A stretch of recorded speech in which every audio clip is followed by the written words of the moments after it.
and welcome back to the online learning session. Let us move ahead in chapter 1 of history, the French Revolution.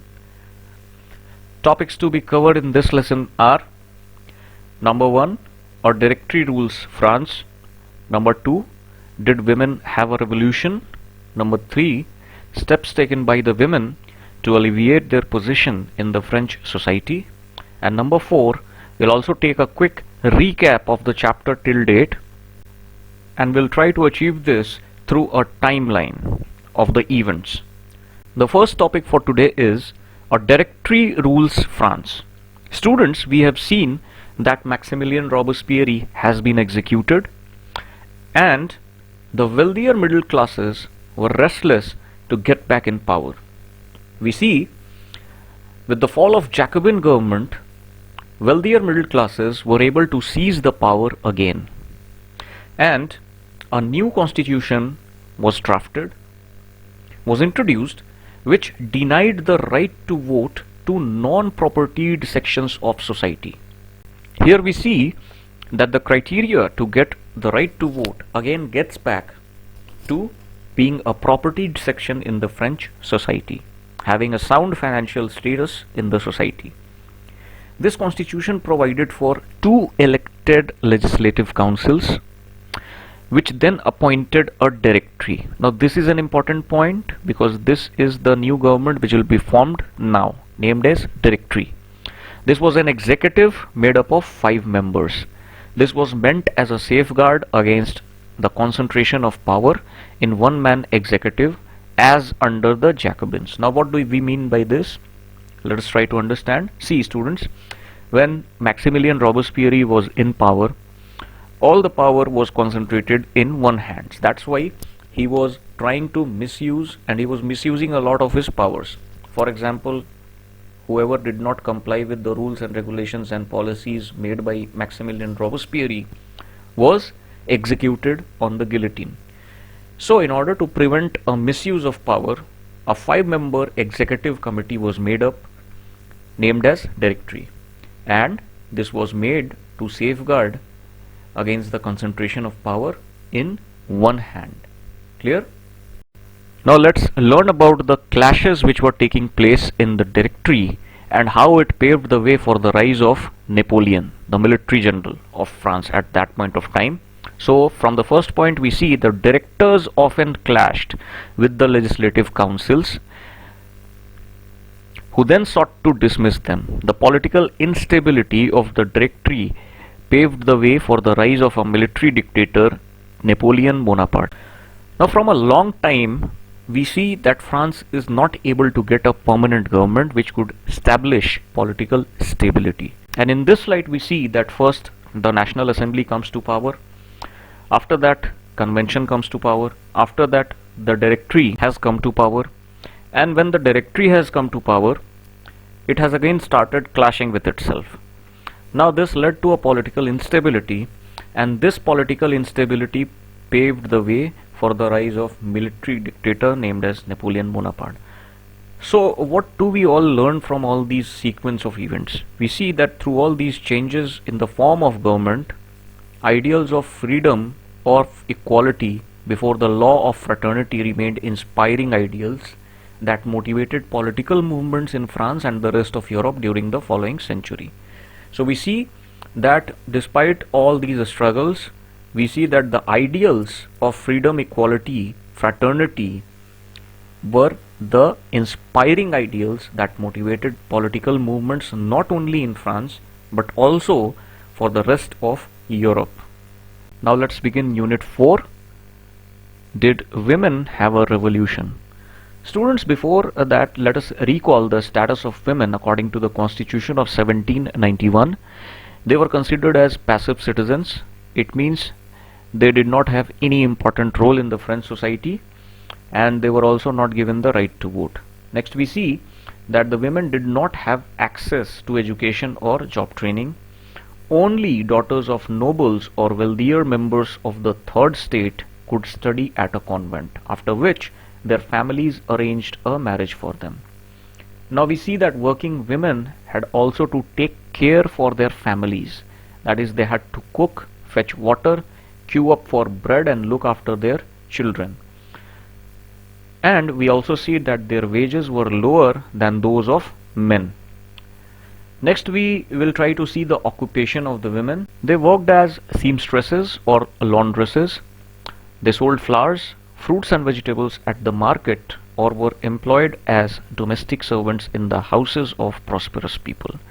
Now students, in the coming slides we will see that women lead a revolution, but before that, all through the struggles we see that women were active participants in the events which brought about so many important changes in the French society. They hoped that their involvement would pressurize the revolutionary government to introduce measures to improve their lives.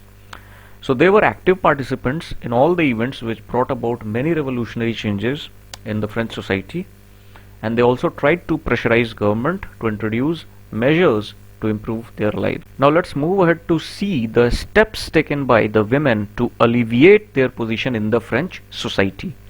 Students, we see that women had started their own political clubs and newspapers, and one of the important political clubs was Society of Revolutionary and Republican Women. Now this political club had some main demands, and let us see what were their main demands. Women should enjoy the same political rights as men, and these demands were that they should get the right to vote, they should be elected to the assembly, and they should also hold political offices. It clearly meant that they were wanting the same political rights as the men had. And why was this so? Why was this so? Why were they demanding such things? Because they felt not to be equally treated as per the provisions of the Constitution of 1791. That's why they wanted an equal status for them in the French society. Now let's see what was the government's response to women in the early years. We see that revolutionary government did introduce laws that help improve the lives of women. And what were these steps? What were these laws? We see that together with the creation of state schools, schooling was made compulsory for all girls. The fathers could no longer force them into marriage against their will.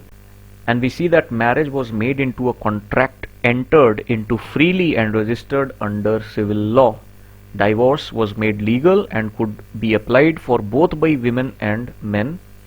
And now women could now train for jobs and become artists or run small businesses as well. So these were the responses of the government in the early years to women. But what happened afterwards? They see that the struggle of the women continued. During the reign of terror, the new government issued laws. We see that a new government comes into power, and it issued laws ordering closure of women's clubs and banning their political activities.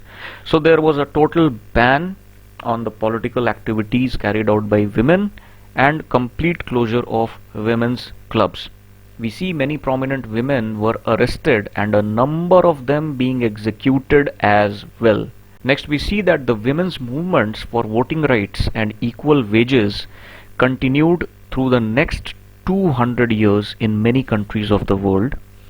The fight for the vote was carried out through an international suffrage movement during the late 19th and early 20th centuries. The example of the political activities of French women during the revolutionary years was kept alive as an inspiring memory, and we see that finally in 1946 that the women of France won the right to vote. So after a long time of struggle, women got the right to vote in France in 1946. Now students, before moving towards the completion of the chapter, let us take a quick recap of this chapter of what we have studied till date through this timeline. And then in the next class, we will be completing our chapter. So we see that in 1774, Louis XVI becomes the King of France, faces empty treasury and growing discontent within society of the old regime. Now in 1789 we see convocation of States General Third state forms National Assembly. The Bastille is stormed. Peasant revolts in the countryside are usual. In 1791 we see a constitution is framed by the National Assembly. Now let us see the features. This constitution had a feature to limit the powers of the king and to guarantee basic rights to all human beings. So two important points here.